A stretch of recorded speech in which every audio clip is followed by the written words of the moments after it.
What's going on, everybody? Welcome to another episode of Hollywood Already Did It, your weekly movie podcast for movies that have been remade, rebooted, adapted, sequelized, or otherwise unoriginal and not very new. As always, I am your host, Blake Schultz, and with me, as always, also is Terrence Tatum. Hello, everyone. And today we are joined by the film critic, the expert of movie reviews, E-Man from E-Man's Movie Reviews. How are you, sir? Hello, everybody. I am doing very well. Thank you for having me. Great. Thanks you for coming, man. I appreciate it. All the way from Chicago. My nice hometown. It's good to just hearing the audio from the Midwest makes me feel more at home, you know? Suddenly I'm like, we should get some deep dish pizza and reminisce about when our sports teams were relevant. Oh, most definitely. And this week we are talking about the new, surprisingly great Invisible Man from Blumhouse that came out this week. Yes. E-Man, you're the guest here, so I kind of want to let you go first. What are your thoughts of Invisible Man 2020? I guess we'll put a time date on it. Well, I mean, look, I'll be very honest. When Universal Pictures wanted to do the whole dark universe thing, I was very, very skeptical. Oh, that was the thing. Very skeptical, right? And of course, The Mummy did no favors in, resting those feelings and all. So when Invisible Man came out, the only thing that was kind of giving me a little bit of comfort and peace was the fact that Lee Whannell was going to do it. And I've been a fan of Lee for a long time, right? Jumping into the Saw series and then doing a little bit of the Insidious stuff and then doing Upgrade and moving to this, I was just like, okay, Lee, like you're really coming into your own and finding your own stride. And I think this movie is yet another stamp, because I think he definitely accomplished that with Upgrade, but I think with this movie, it's like, okay, this is him. You could find his fingerprints. He's identifying himself. I love the modern take, the twist of this film, how it's not even really about the Invisible Man. The perspective change. I absolutely really love that. I like that he stayed true to his horror roots in terms of, and we'll probably get more into this, but like just the cinematography, just the editing, just the fact that this movie felt more like an experience in a sense than just watching events happen, because it does kind of bring you into this space where you're like, share into this paranoia with the character, keep your eye on the background. Maybe something happens, maybe it doesn't, and that's what we want for movies. We want movies to make us feel and do and think things to, again, have an experience with them. And I think this movie accomplished that. A couple nitpick minor gripes I had here or there, but again, overall, really liked it. And yeah, like I was very, very happy with what they gave us. It's funny because you and I have talked offline about Upgrade and how much we really enjoyed that film. What sucked is that nobody's really saw it, so I'm glad that now he has a film that people are actually getting their eyes on, because this is doing pretty well at the box office. I agree with you. I really enjoyed this movie, and I saw it in a Dolby theater, which made the sound just pop. And like you said, there are things that Lee was doing as a director. He used a lot of negative space in the shots that he was shooting, so you would just spend time with Elisabeth off to the left, but looking at the rest of the set, and you're like, is there someone there? Is there not? And that's what your whole brain is going through. The majority of this film is pretty small scale, but he's doing things that are just like, I am paying attention to every single thing that is happening on screen. My hairs are on edge. And this is a weird thing. I saw this with my wife. She was like, I was not scared. And we'll talk about this a little bit more. I don't necessarily know if you can be scared anymore when you get to our ages. Like, I don't think scaring just happens anymore, but I do think you can be on the edge of your seat for the entire film. Well, and this is something we dissected a little bit with Matt Konopka, who had been on before, and we'll probably talk about a lot because there are just so many horror movies coming out all the time, and so many of them are remakes and reboots and sequels. This kind of idea that you're right. Now I'm 30, and I know that it's not real. Right. And you're not tricked as easily. But I think what this movie did really well that is scary is it showed you a realistic depiction of a character in a bad situation. Yeah. So the horror isn't so much from the monster or the jump scares or the tension or the atmosphere or all of these elements that make a good horror movie. What really was scary about this was, I think we probably all know somebody or don't know that we know somebody who's gone through a situation where they are scared of one singular person who they think can ruin, control, or abuse their lives. Right. Yeah. And it's, I don't know, I think we've all probably gone through a breakup and been at a bar and thought we heard that person's voice or saw them, and your stomach drops like you're on a roller coaster. Now imagine that if they were also, a terrible person. Right. You take that and it's like it's a roller coaster drop without the rails. Yeah. I also loved the movie. And I think everybody kind of hit it on the head. The cinematography you mentioned, E-Man, I was so impressed. I've never really seen this use of empty space in a movie that I can really remember, where we would just purposefully pan over to nothing and have reaction, where what would have been a reaction shot in another movie and just have empty space. And whether or not something's there, I caught myself watching every inch of the frame to see if anything moved. Yeah. I kept waiting for those same moments in the kitchen where the knife falls and he turns up the pan. And I was like, oh, I bet that's going to be everywhere. There's not going to be a place I can get away. He'll be in every frame. And sometimes it isn't, and sometimes it is. And that added this other almost like video game aspect of it that kept me engaged of like, okay, well, I'm not looking at nothing. Right. So what am I There's looking at? something here. If I stare at this image long enough, it'll pop out at me. Very paranormal activity-ish. And that's probably the closest I could think of that kind of played with angles like that, or empty space in a sense. But I do want to put a little pushback on what Terrence said earlier about maybe these movies, maybe it's us that's just growing older and it's harder to scare. I personally believe that the scary horror movies of today are just getting cheaper, and the quality is a lot less. The ingenuity is lacking. I still believe James Wan is the Wes Craven of our generation. He is one of the few horror directors that, in my opinion, like always gives you something fresh and new when he does horror. And there are certain things I think in a lot of horror movies that get overdone so much that they have conditioned us to no longer be afraid of them.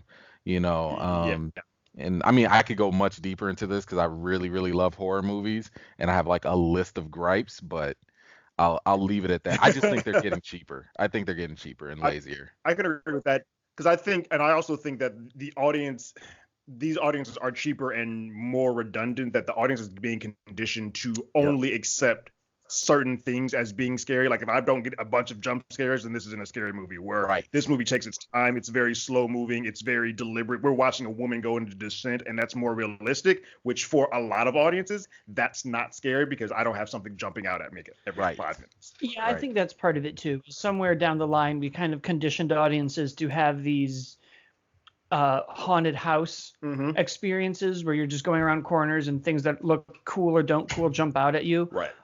The stuff I've always gotten scared of is more tangible. I want to be able to like relate to a character and know what they're going through and empathize a bit more, because I think like most human emotions, if you can't understand it, you don't really feel it. And then it is just like a ride. Yeah. I mean, even the Marvel movies, right? If you don't really believe what Tony's going through, the end of that entire franchise is like, oh, all right. Yeah. Right. Why didn't you just do these 9 things? Like there's millions of YouTube videos that are like, but if they had gone right instead of left, none of it would have mattered. That level of relatability is always key. and I keep trying to stress this with any horror movie. If you really want me to feel for the character, don't make them dumb. Don't make them do things that most people would not do, because once Yeah. you do that, you lose me, and I'm okay if that person dies. I'm just gonna throw that. I'm okay with it. You deserve this, So, You've heard. um, yeah, I'm just saying, like, the real way to really scare me is when, as an audience member, one, you put me into the unknown, and two, you force me into a situation that I can't escape from. You know, if you can do stuff like that, my own mind will scare me.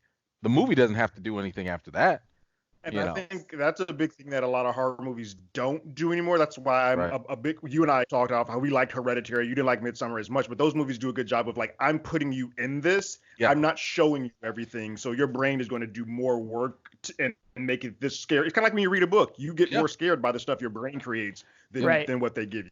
Well, I think that's also why, going back to, it was easier as a kid. When I watched Halloween as a kid, I was like, no, Mike Myers could just walk in here and kill me.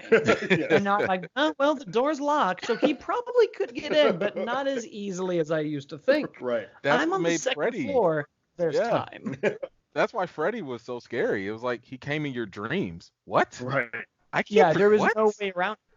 Because then you just stay up and die from not sleeping, or you go to sleep and you die. Like, he won. That's There was. Yeah. It's amazing we made 7 of those movies. All of them should just like, fuck it. Yeah.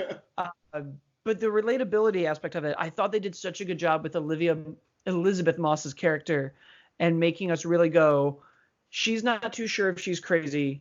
Then we know she isn't, and she knows she isn't. And now this character knows, and this character. And then all the way to, like, not fully spoil it, but even in the, like, for lack of a better word, 4th act, it kind of circles back around a little bit to being like, well, She may not be stable. maybe this Yeah. guy's and you don't want to be like, maybe the abuser is telling the truth, which I think is one of the biggest and more prominent themes in the movie, is like, listen to the abusers. Right.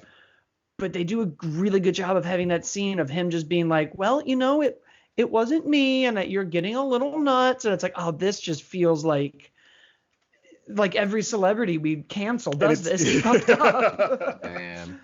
This is what that Weinstein jury was like. Nobody was sure. Yeah. It definitely plays into the fact, like, okay, maybe he wasn't. Maybe she is the one who has gone into the descent, and you kind of don't know who to believe. And all of her friends, her sister didn't believe her, and you're like, okay, well, maybe they were wrong. And you're like, wait, no, this guy clearly is the a-hole here. Yeah. I mean, like, And okay, I didn't doubt it. I would have liked for the movie to play on that a little bit more, because Yeah. I thought that was actually pretty, the trailers were also kind of advertising it that way. I like that Yes. idea of, is he actually real, or is he a figment of her imagination? I thought that would have been brilliant to kind of play around Yes. with. But okay, you still want to kind of keep this simplified, I guess, for the average moviegoer. But even, in the 4th act, whatever the movie was trying to sell us, I wasn't buying it, not at that part. And I was actually kind of a little bit frustrated that some of the characters did buy into not believing certain people. I'm trying not to spoil it. Yeah, Albus Hodge, the cop. Yeah. The cop clearly was not a good cop. There's no way that I would have been like, well, I don't believe you anymore. I'm more like, than the cop, that killed me. yeah, That part killed me.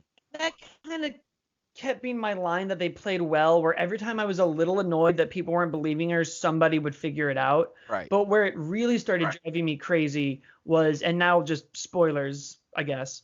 Yeah. It's in the trailer anyways, but when she's escaping the psych ward that they have her, and it's like an incredible action sequence of this guy just mowing these people down when they can't see him. He went into upgrade mode on that, and I loved it. I was But a there. part of me Yeah. was like, taking shots. Yeah. You're watching your buddy get his gun turned on himself. Right. Just shoot near him. Right. Shoot near someone needs to fire a gun. Like, Yeah. someone's got to Just fire anywhere. a gun. Just anywhere. And Yeah, right. that I was like, best case scenario, you hit him. Worst case, he runs. Right. Like, yeah. That's what made some of the stuff that I think you do that and make them dumb to make some of the smart things that Elisabeth does work, because her using the fire extinguisher was pretty genius. And I was like, okay, that's a smart way to kind of like, I'm going to make you visible, and then I'm going to unload this entire clip into you. Oh, all of her moments like that. I loved her just spilling the coffee grounds, then having a conversation with or without him of just like, why me? Yeah. You're Now, the billionaire. there's You can some- buy She had a messed up Yeah. moment. She had one moment that kind of perturbed me a little bit, and that was after the coffee grounds, after the paint. So I'm like, okay, she's got her wits about her. I like this. And she goes into the kitchen. They're struggling. They're fighting. And and he washes off this paint. I don't know what kind of paint washes off that quickly. I don't know. I was like, what kind of paint did she in own? a sink. Or does that suit? That I'm suit like- was like, I'm paint resistant. You just get some water Right. on it, and I'm good. Right. He thought But- of everything. After he washed off the paint, and she took the plates and was like fighting against him and breaking the plates over his head or whatever, she Yeah. runs away. And I'm like, what are you doing? Why would you run away when you actually know where he's at? Now here's the analogy I put in my review, which was, this is like when you have if you have a fear of bugs and there's like a really big bug and you throw a shoe at it and you knock it out. It's not dead, but you knock it out and you run away. Now, Just the sprint. bigger problem, that bug might disappear and and the threat is still there. And Right. now you got to You know, burn your that house happened. down because that's all you got. Now you have to burn it all That's down. the only option that's That left. happened to me once with the roach. It was on my bed, and I went to go get stuff to take care of it. It came back in, and it was like, fuck, the roach is gone. Should have just handled this. See? Yeah. And now we Yeah. went off to have babies. So there you go. I'm just like, Now why I would have you to finish move. the job? I was like, I don't want to get my hands messy. You know, there's a lot of histories of gangsters in Chicago. They didn't get their hands messy. I learned from Worth them. It's funny. Only the IRS will catch me. It's funny. You brought up the trailers, and that's the one thing that I will say that kind of did a disservice to this film. Those trailers gave away a I agree. lot. Way A too much. lot. Yeah. I think if they hadn't had that blue spot with the paint, I would have been Yep. fine. Yeah. Everything The else, I was paint like, was- all right, well, The paint was definitely It's a big technical. piece of the paint's a big piece of this. And I was like, Yeah. oh, but the reason, okay, so here's the thing. The trailers give away a lot. I still think that between Lee's directing and Elisabeth's phenomenal acting, it's still something you still should see from top to bottom. But there is a lot of stuff that, like, as a moviegoer, you watch a trailer, like, I know everything that's about. I Yep. know this from top to bottom. I'm okay with that because they still put a good product, but I can see how some people would be like, this is very predictable. you know, would've it was one hyped- of those. Yeah. Right. I was okay being kind of a couple steps ahead of the movie because the execution was so good. But you're right, because even I didn't figure it out, but my roommate, and he's been on the show before, Zane, did turn to me and was like, "That's not going to be him in that suit." And I was like, "You're right, it's not going to be him in that suit." Because it was way too easy. As soon as it happened, I was like, oh, that's not him. That's not going to be him. Because that's how I felt too. I was like, "Oh man, is this going to be some one of those endings where it's just like, and then we shot him?" Yeah. And they were like, "No, It's no, it not. isn't." You forgot about all the other guns we loaded in this movie. You must not have seen. I wrote on Saw, I'm going to screw your brain all the way up. Right. Also, small segue, and it's driving me crazy. Did anybody else see the Jigsaw reference? No. Son Which of a one? bitch. So when she steals the car to go back to his San Francisco house. From the Okay. with the voice. yeah, the car, the dude crashes, gets out, and is like, and she gets in. Spray painted on the wall behind that car is a big Jigsaw face. Nice. I did not see And that. I definitely kicked the guy next to me, trying to turn to Zane to be like, "Did you see it?" Oh, I think somebody did point that out to me, but I missed it. I was like, what are you talking about? But I'll give you another one that I can't even give Tyler Perry crap about this anymore. Well, I can, but You should always. look at He doesn't use record. look at Adrian's plate when they're having dinner, and shame on this editor, his plate, the meat rotates. It literally rotates every other shot. 1 minute it's on the right Nice. side, the next minute it's on the left side. It does it like It- 8 different times. I guarantee It's you. so weird. If you watch Cinema Sins, it's going to be there. You will it's gonna see be that. on there. It's so weird to me because stuff like that normally doesn't stick out to me, but now because Tyler Perry was so egregious with his, now I'm like, I'm actively watching. Like, that man's not even, he's not even chewing, he's chewing air. Yeah, He right. doesn't care anymore. Right. He has stopped. I don't know why. He doesn't have Oh, time. well. He said he didn't have That's time. true. Like, everything. Yeah. Man, but yeah, the movie kept getting smarter and smarter, even to her like and tough to watch sometimes. Oh, Her yeah. her like suicide attempt and hearing about the pregnancy, because when we find out she's pregnant, I straight up was like, did he sleep with her while she was sleeping and he was invisible? Is that how this happened? So that's fucked up. Even not, he still drugged her and like Right. he drugged her to get this baby. Yeah. Well, yeah, because basically he replaced her her birth control. Yeah. Oh. Right. So Yeah. probably There's gave her nothing good about placebo or it. something. Correct.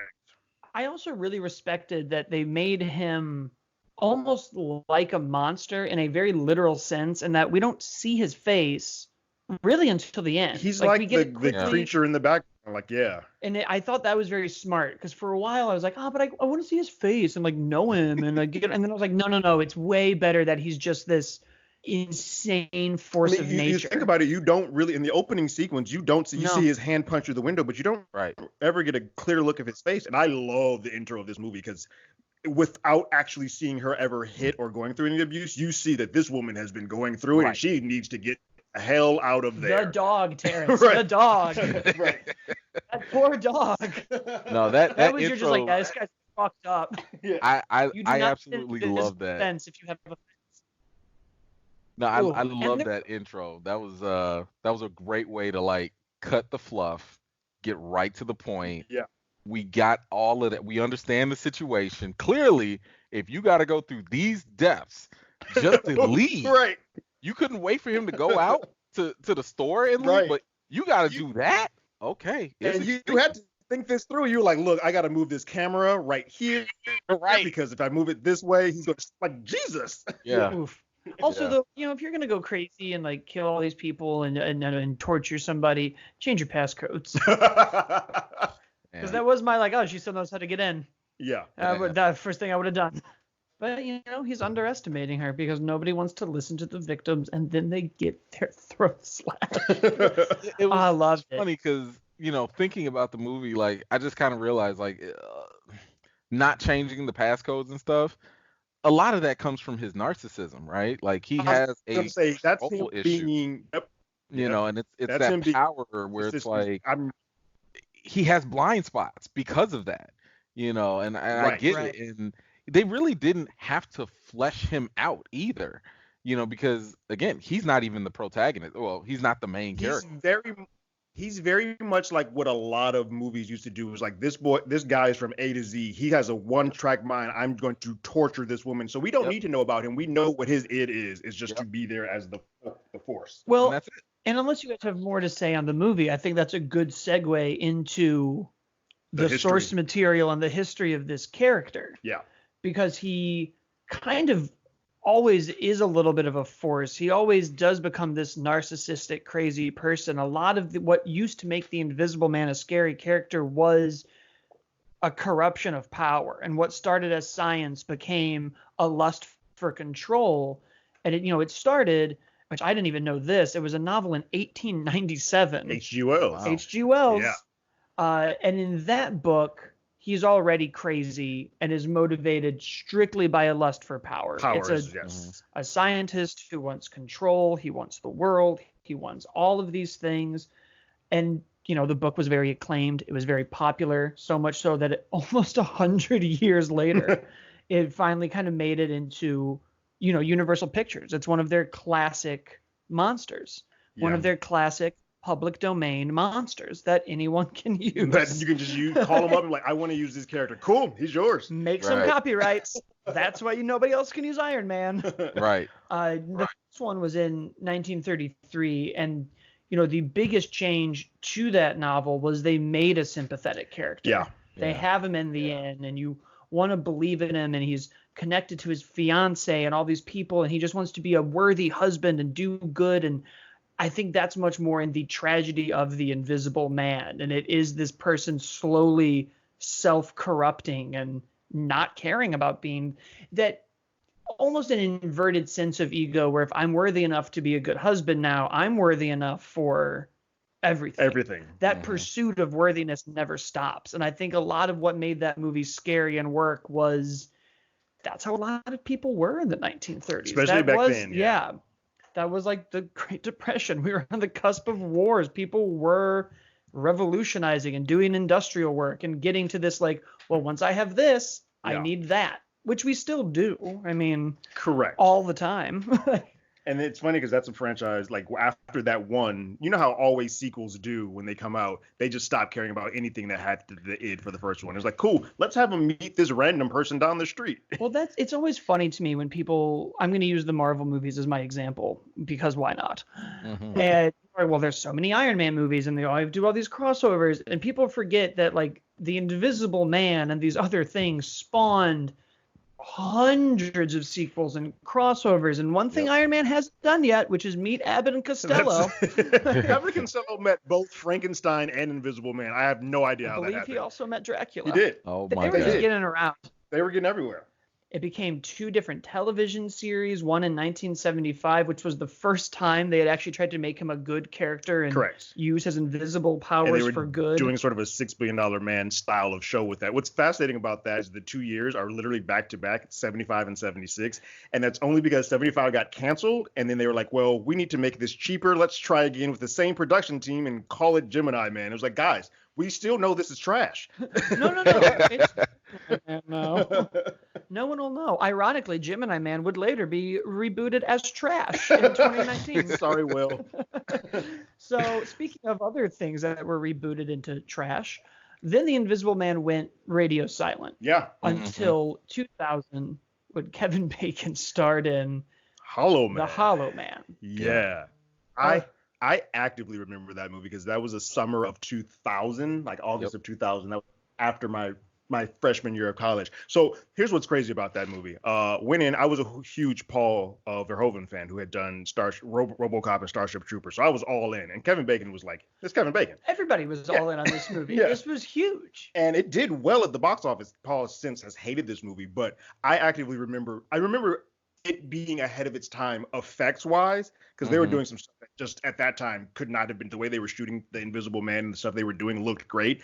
I do remember it started off with him being sympathetic, and then it became a horror film in the back half of that, which no rhyme or reason. Like Kevin Bacon couldn't turn himself back to being not invisible, and then just became a just run of the mill slasher film. Yeah, Hollow Man. This movie did better what Hollow Man became in its back half. Right. Because Yeah. also this movie, he was already creepy. We didn't need to have these like, I'm gonna watch this naked woman for 30 minutes. I do remember Rona Mitra. It was gorgeous. 'Cause I do remember that sequence. but I yes. was like 10 or 11 when this movie came out, Mhm. and my mom loved like the black and white Universal monster movies. She loved the Twilight Zone. Every New Year's we would rent The Invisible Man, Creature from the Black Lagoon. So we were very excited when this movie came out, and Yeah. I will never forget her disgust when we walked out of Hollow Man. I was just finally old enough to be like, oh, movies can be bad. And I was not yet ready for one of my parents to just be like, fuck this. Fuck this entire movie. Or we got to watch this naked girl with her tit out for the half the movie And she so was we just can like feel it. combing her hair for the entire sequence. I was like, this movie was just shot just to show her boobs. What is happening right Oh, now? that whole Wow. movie just became this weird, like, everybody who probably produced it is no longer working in Hollywood. Oh, yeah. That was a movie that's like, well, you can't do any of that now. Yeah. But I think that really shows you how far we've come in trying to do things like that, where that movie, like the 2000s and late 90s in general, I kind of feel like had this weird, like, no, and then we got to see somebody wet running around. Yeah. So we Well, can't just they be were- scary. They were less woke at that point, I guess, Yeah. Yes. And I'm assuming on a production creative side there weren't that many let's just say maybe even female voices, in power to kind of be Oh. like, guys, it's a little Probably weird. none. There was nobody. Yeah. Hey guys, she can just comb her hair with her robe fully on. No, You it's an don't homage comb to her hair Halloween. naked, But then how will he touch her? No. Yeah, no. Yeah. Deeply problematic movie. Yeah. Had some interesting scares. It Does did. it save it? No. No. Not worth going back to. But I wonder, So then- would we have this Invisible Man without Hollow Man? Because I feel like this movie tried really hard not to be Hollow Man. Yes. Yeah, I think it learned from those missteps. Yeah, Okay. this movie did a lot better job of taking its time. I will say that the scale of this, and it was a lot more deliberate. Where that movie was like, I'm going to put this in your face, and I'm going to be a slasher film. I'm going to be. This film is what the audience that says that this Invisible Man is not scary. That's what they would have wanted, because they're like, well, I want you to throw stuff at me and like stab this and come from there. I was like, I don't need to see all of that. It's a very surface level horror film where I think this is a lot more thought provoking of a film. Yeah. Yeah, I think the themes are similar, right? It's an abusive man, but the biggest difference really is that in Hollow Man you're watching the abuser abuse, Right. and in this movie you're seeing the ramifications and the PTSD and the way it even affects her ability to, like, the first scare in this movie is a car driving by that only scares her. Like, even having moments like that just show how we can kind of take something similar and just how much further we've come in telling it. I mean, I think even like Hollow Man fell into the, like, we have to be a slasher, and this was like, no, we don't. Yes. Yeah, I mean, was the level of empathy even there for Elizabeth Shue in Hollow Man versus with Moss and Invisible Man? Right. Because I feel like with think Moss, I was definitely empathetic. Like, oh my gosh, I feel for you. Rather with Shue, I was just like, run, woman, run. Yeah, and that was it. I think from the opening, I mean, just the opening sequence we talked about, Elizabeth Moss 100% earns that. Like, okay, whatever she's going through, I want this woman to get out of this. Where you're right, Elizabeth Shue was at that point in time the 2000 damsel in distress. You don't know much about her, you don't care much about her, like, and that film starts its focus with Kevin Bacon's character Sebastian being the focal point. Yeah. And then it tries to switch as, like, well, he's now the bad guy. Like, well, you told me for the first 45 minutes of this film that's who I should be watching. Where this movie does a great job of saying he's the demon in the background. Elizabeth Moss is your focal point. Yeah. And that makes it a much stronger film when you do it that way. And I even think part of that reason is, one, the direction, exactly what you were saying, is the Hollow Man is designed for you to be like, run away, go. That's part of that fear and adrenaline. It's an original Final Girl.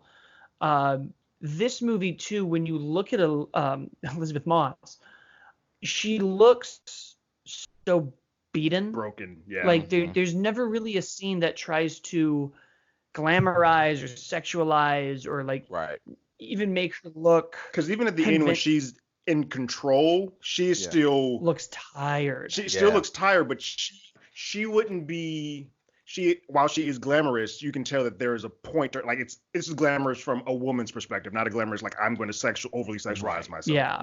Well, let me in Hollow Man was playing with that rule. Right. Let me ask you guys about that, because that final scene is something that kind of left me with a lot. Like, one, I'm sitting here like, I feel like you've been raped by the fact that, with the whole switching of the birth control and allowing, just getting pregnant.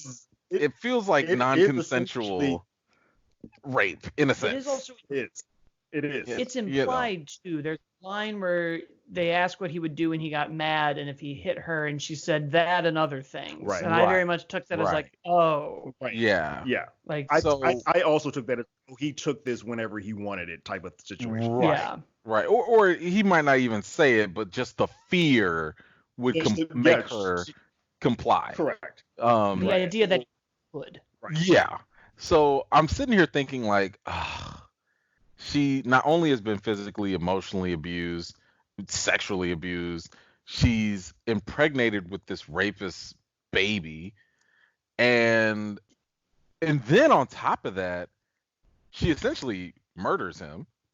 And I'm and just that final look, the final close up, maybe that half smirk, that half, like, I don't know if that was empowering. I don't know if that was sadistically satisfying. I don't know. Like, what did you guys take away from it? Because I felt like that was so open. It could have been. It's very open. It's very open. Elizabeth Moss is a freaking talented beast, because that look can mean so many things. But it's one of those ones she looks dead into the camera and gives a smirk. You're kind of like, oh wait, there's so many things going. She still has a baby in her. Then you're like, all right, well, we got to figure out what the hell happens to that. She now has the suit, which, like, does she descend to madness, where she now becomes the id, where she's not with the suit, like, I'm going to do my own thing? Or two, maybe she just got a kick out of murdering that dude. Maybe she just was like, you know what? I needed to do that. That was cathartic. I Like mean, I think that was it. that's exactly what I was going to say. There's a catharsis to it, I think, to that moment for the audience, for her, for kind of everybody. And I think that look to me was freedom.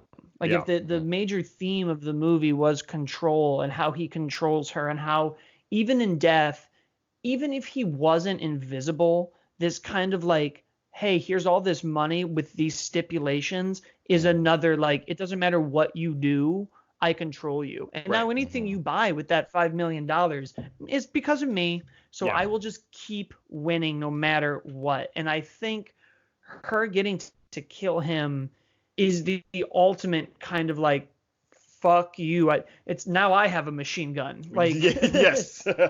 Ho, ho, ho. and I do think, once you've gone through all of that and that stress and that PTSD and that abuse, you probably are a little crazy. Like you're a little fucked up. And I there's that weird look in her eye of like, and I wouldn't want them to do this, but it's like now she can put on the suit and go be a vigilante, which I was just won't thinking happen. that like she could be the girl with the dragon tattoo or something and kill other abusers and something. Yeah. I would watch Also, that would be. I don't I think would I would watch mind that too. All right, look, that's how we're gonna do the new monster universe.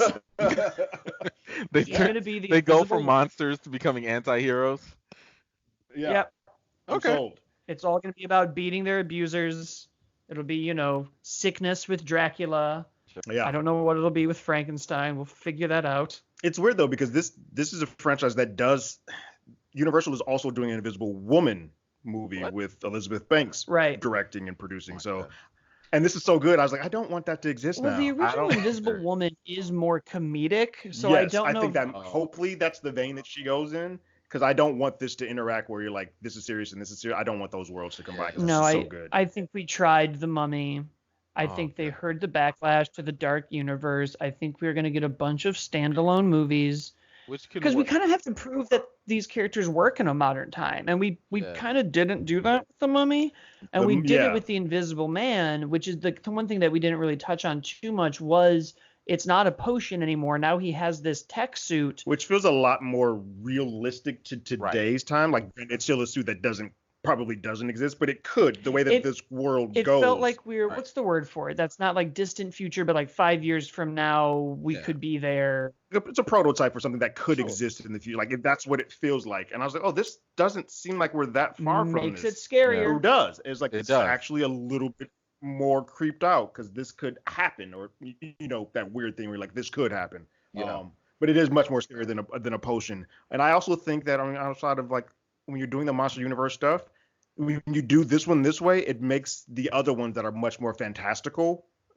I was like, all right, I don't know how you can make a Frankenstein or a Dracula. Dracula could do like blood disease. You could do a blood coronavirus. disease. I mean, I was just thinking about that. Like what they did with the Mummy was very DC comic-ish. Like, hey, this is gonna be our franchise to launch all these other fantasy type things, and it just didn't work. I think they tried to do too much too fast. But what they did with the Invisible Man, I think is similar to what DC did with Joker. And they were like, hey, we're going to make this more practical.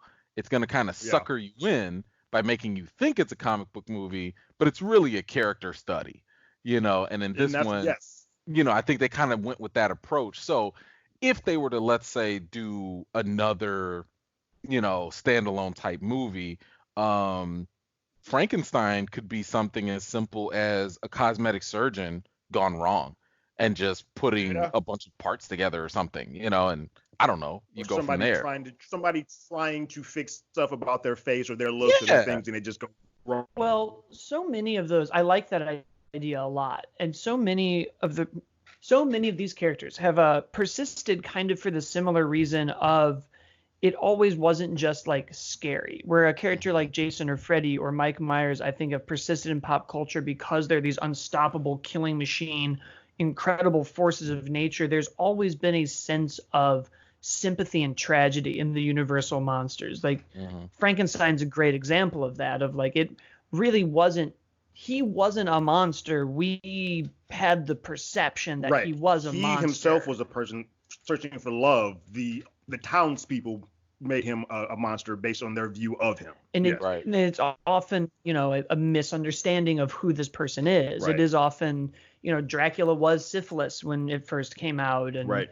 this kind of like, we have to isolate these people or they're going to make everybody sick, and what that does to a person. And it obviously, you have the original book of what it did to Dracula, and then you have things like the Castlevania animated series on Yes, Netflix that are like, it made me mad at all the humans. I'm going to fuck you up now. Yeah.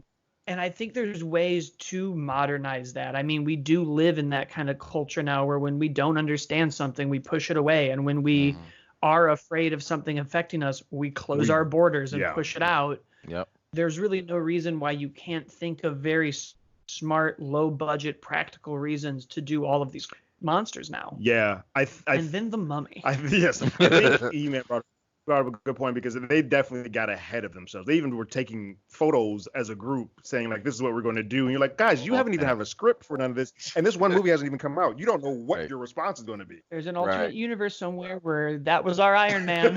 Yeah. They were like, hey, look at our Justice League right now.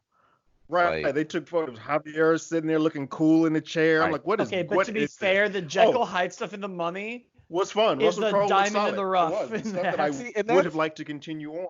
That's easy to do. Just the personality disorder. Yeah. I mean, Glass, I would say, kind of already touched on that. With the Beast and all that. So you could do a Jekyll and Hyde, but pretty how easily, you make that unique, I don't know. I don't either, but I do trust if Blumhouse is taking all of these from them and doing their stuff from here, I trust them more than I do anybody, because they're not going to. These budgets are not going to get any higher than $7 million to $10 million, and that's the smartest way to say that. Yeah, because that Mummy costs $120 million for no reason. I would really like a resurgence of all of these characters. I really would. We could finally open up the Universal Monster ride that closed at Universal Studios. Yes, and is now The Walking Dead. I don't want to force it. I'm still skeptical. I mean, granted, Blake, like I didn't grow up like you did, watching those old school movies and stuff.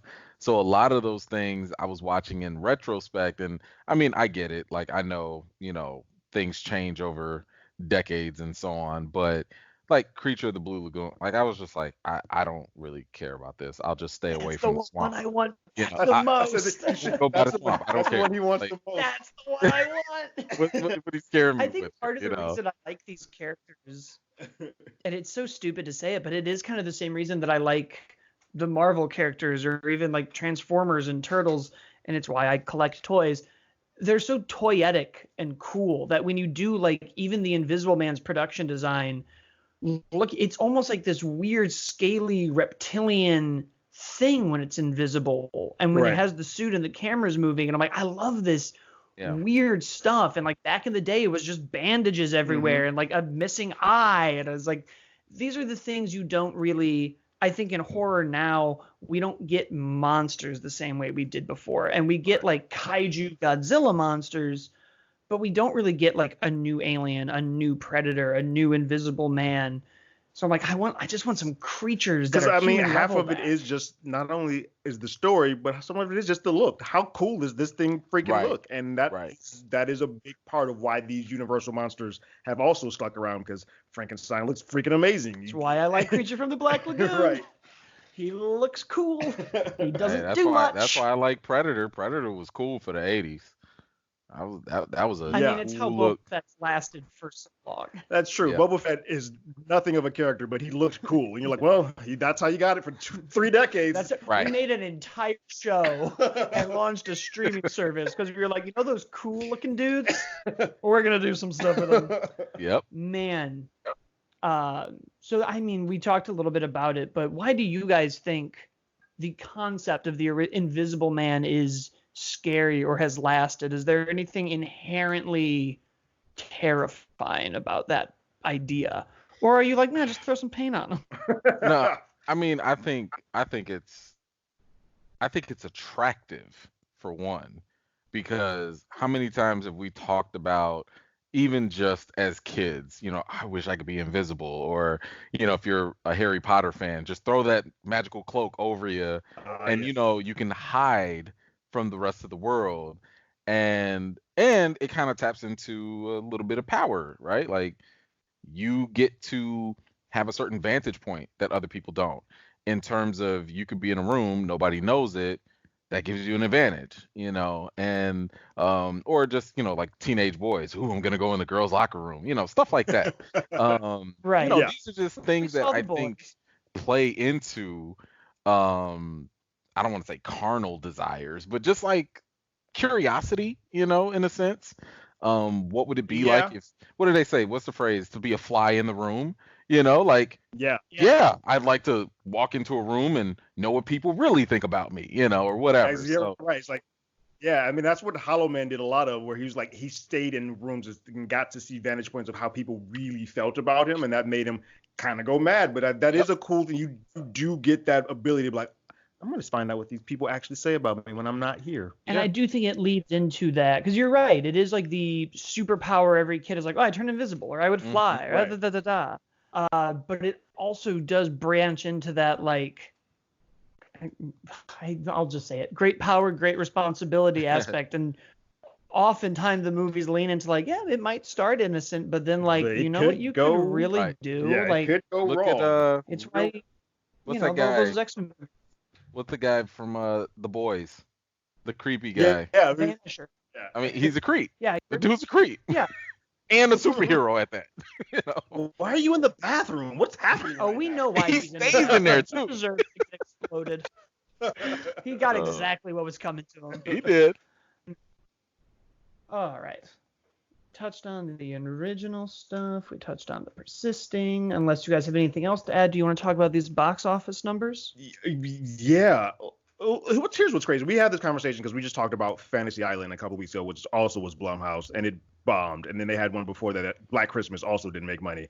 This right here, Weekend, is the reason why Blumhouse doesn't care if those other two do not make any money, because they all cost $6 or $7 million.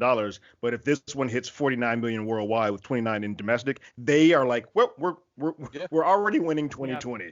Off a Made up $7 for it. million budget. Yeah. It amazes me that nobody else has figured out this formula for any other genre. It amazes me that there's no like comedy company just cranking out 5 million Right. funny movies Yeah. and making money. But whatever. Yeah. So clearly then 29 million off a 7 million budget domestic, 40 million worldwide, 49 million worldwide. 49 million worldwide. Yeah. It looks like there's a desire for this kind of story. Is this just an existing property, good marketing, a modern adaptation, a little bit of all of it? I think it's a little bit of all of it. Yeah. Yeah, go ahead, E. I was gonna say I think it's a little bit of all of it and timing. This isn't competing against Fast and the Furious. It's not competing against like a Marvel movie or Frozen Part 3 or anything. Like this is really good timing for people to be like, you know what? There's nothing really out there. I mean, Sonic is a good movie. But if that's not your flavor and you want something a little bit grown, like this is it. And that's fine. Let it dominate for a week or two. Because I think once A Quiet Place is coming out, it's coming out like that's that's shutting it down. That's shutting it down. So A lot of horror. In the meantime, this is fine. It's good. It's good timing. Good movie. They do enough to keep people entertained. So yeah, when you have all those things, in the right places, it'll be fine. Because I could easily see this movie being overshadowed, by some other bigger blockbuster if it came out at a different time. Yeah. One thing, I love the box office, and I think the one thing that I will say that I'm happy about, and this is a franchise thing as a whole, a genre thing as a whole, horror movies do a great job of putting women at the forefront. And I love that this made 49 million worldwide. That means overseas, where a lot of times female-led movies don't make money. And Elisabeth Moss isn't a massive star. Like, she's a TV star. People know who she is from Mad Men, but she's not a star. So this was just off of a vehicle of The Invisible Man and a female-led property, and people are like, I'm in. And that's huge. That means that trailer, whoever cut that trailer, whether it was Lee or his editing team, knocked it out of the park. And while I say they gave away too much, it clearly gave away enough that people were like, I'm in. Well, it gave away what I thought was going to be too much, because the trailer I really thought was going to become this sci-fi shoot 'em up in the third act when the SWAT team goes in, and that was the best bait and switch of like, no, they're just going to go find him. Yeah. So while I do think it gave away a lot, I think it played it at an angle where I was like, ah, man, this is just gonna become a big action movie, and it really is tense It's so the whole time. Yeah. And the character stuff, the relationships with her friend and her sister sister. aren't in the trailer at all. And I think Yeah. that's what's going to let the movie have like week 2 legs. Correct. Yeah. Yeah. I mean, stuff she has interaction with Stormy Reed's character, like that. All of that is great. You don't get any of that meat stuff in the trailers, and that is a good character piece to kind of get once you actually see the film, because it builds even more to who she is as a person, because it shows the heart. That's the one thing that we show how much she was broken, but her interaction with Stormy Reed and her father kind of show, okay, she also is there is still a light in there. Right. It's just been kind of like broken down for so long. So then this would be my last. Oh, go ahead. What were you going to say? E, you go. No, I was just gonna say for the trailer, like bringing up the relations and stuff. One thing that I kind of noticed was that the dialogue, because Lee is a smart writer, right? Like he would intentionally have her say things that would sound crazy in a vacuum. You know, he's in the room, Out of context, sitting in a chair right there, you know, and you got people looking all weird and stuff. And I'm just like, that in itself can sell the movie. Because I can go into this and being like, is she crazy? Now, the movie, of course, doesn't waste any time. You find out pretty quickly that she probably is telling the truth. But in terms of like selling it, you could have easily sold that. Get your butt in the seat. Yeah. Yeah. Just let me know. Like, okay, weird stuff happening. She sounds crazy. Wait, she's in a mental asylum now? Like, oh, okay, a lot of stuff. And you're calling it Invisible Man? I think I need to go see this. You know? I think that could have worked, but and it looked scary. It's like that helps a lot. Does. So then I guess my last question would be, we now know that it's a 2-part kind of. We now know that our director has a first look deal at Blumhouse, which is kudos to him. Great, great news. That. He deserves it. So what do we hope to see next from him? Conversely, do we want a sequel to this or more other creatures, monsters popping up? Or are we done? Well, there was go ahead. Talks about Upgrade 2. That's what I want first. Like, if he does a sequel to anything, I want Upgrade 2 before I want anything Invisible Man. Because I think Invisible Man, personally, I'm okay with one-offs. We've had this conversation. Yeah. Sometimes one's enough, and I'm like, cool, you gave me a really solid film. I don't need to go back to this. But who is 2020's Abbott and Costello? Could he maybe meet John Mulaney and Nick Kroll? Yes. But I don't want them to make these into a universe. I like these to stay standalones. I like them to do a Frankenstein. I like them to do a Dracula. But I don't. This is something that I want each person to be able to do their own thing, whether it be Lee or anybody other director, without feeling the need to I need to bring up something that happened in Invisible Man for the purposes of. Do you mean when you say universe? Are you just talking about having them be connected? I don't want them to be connected at all. Like, I'd rather them all kind of be standalone things.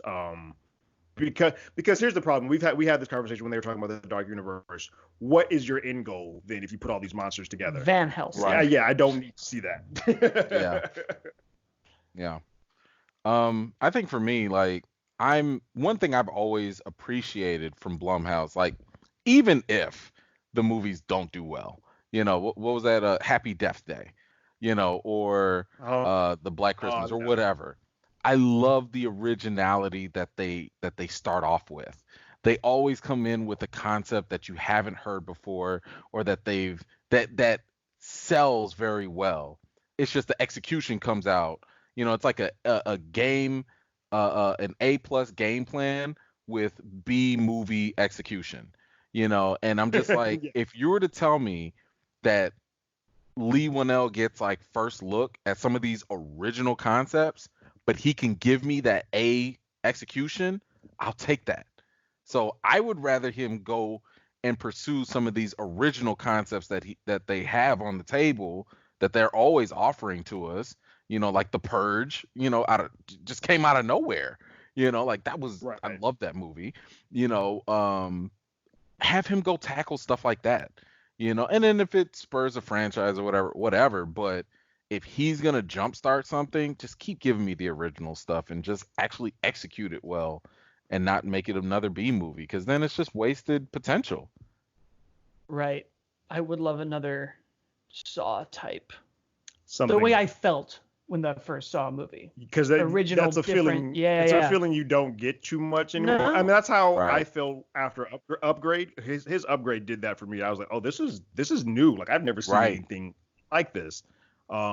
And and that's why, kind of like saying we talked about with Ryan Johnson, like with Knives Out. I was like, yeah, I don't necessarily want him to do Knives Out 2 because that was original, and I want him to keep Yeah. doing original stuff because he's really good at that. Yeah. And I feel like Lee is in that same boat. Like he's really good at coming up with something new. I don't want him to get stuck in this thing where like now I'm only making the sequel stuff that this It is house wants me to make. the weird challenge as a consumer where I'm like, I 100% agree. Let's keep making new stuff. I also kind of sort of want. Knives Out Well, 2. Yeah. I'm Now- with you. now- I get it. It's a Well, torn thing. Even like I'm clearly alone on this podcast right now, but I'm like, I don't think we would need to do it with this Invisible Man. But if we could figure out that secret sauce and get some cool monster world, I'd love it. No, I don't know how we would do it. I don't know if we can do it. Does it have to we come could from do- Lee? Like No. if No. there was an Invisible Man 2 or whatever, like are we saying it needs to come from him or just in general? Just in general. Just I in think. general, I like this world that he's put together so well that if they do a sequel with Elisabeth Moss, I would probably only want to watch it if he were attached. At least if he was just a writer. I also Yeah. wouldn't want her to just be insane. I would want her to still be her. Yeah. Like I don't want to go through this and then in a sequel then be like, and now she's crazy. Right. I'm like that kind of ruins what this movie was about. And that's in a why I way. always get afraid with horror sequels. They tend to undercut whatever was built in the previous film before it. And I think this film is pretty solid on its own without you mucking it up at all. Right. Yeah. But who knows? But that Does anything- comes from pressure from the studio because the studio's like, Right. hey, we got a money maker. I think even Lee was talking about that with Upgrade in his interview about it. He was just like, yeah, like studios like this made a lot of money or this is getting a lot of fanfare, and then you get that pressure like, don't you want to make a sequel? Huh? You know. Yeah, So- like I did see that article because he said that like they had already asked him. He's like, I don't even think about sequels when I'm making a film. I Right. give you the film that I'm giving you in its entirety, and then we'll talk about that after the fact. Which I Yeah. think is the right way to do it. You don't Yeah. want to make assumptions that you're going to get 9 of these. Yes, Mhm. Avengers 1. DC films. I mean, like they made that assumption with Iron Man. It worked out. But that was a pretty unique case. Yeah. That we'll be chasing forever. Yeah. Oh, man. Does anybody else have anything else to add? Or Oh, I think I'm in. we're hitting our hour mark. Yeah. Great. Let everybody know where they can find you and all of the great work you do out there on the internet. Yeah. Look, find me. I'm very Googleable. E-Man's movie reviews. You can find me on YouTube, Facebook, Instagram, whatever your flavor. Except for TikTok, my daughter just ridiculed me for even considering that. You can find me. She's looking out for you. She just laughed in my face. It was pretty disheartening. But at E-Man's Reviews on Twitter. But yeah, definitely come and check me out on Facebook. That's where we probably have the most fun. Movie news and trailers and reviews and lots of memes. The funny memes. So E-Man, just like He-Man without the H. Great. Wonderful. It's also the name of the reboot of He-Man. And you can leave our show a review on iTunes. Give us 5 stars and write a rating and all that jazz. And then you can find us on Facebook at facebook.com/group/Hollywood Already Did It, on Twitter at HollywoodADI, Instagram at Hollywood Already Did It. I'm at As Always Blake, and Terrence is at Terrence Tatum. And that's it, folks. That'd be it. Later.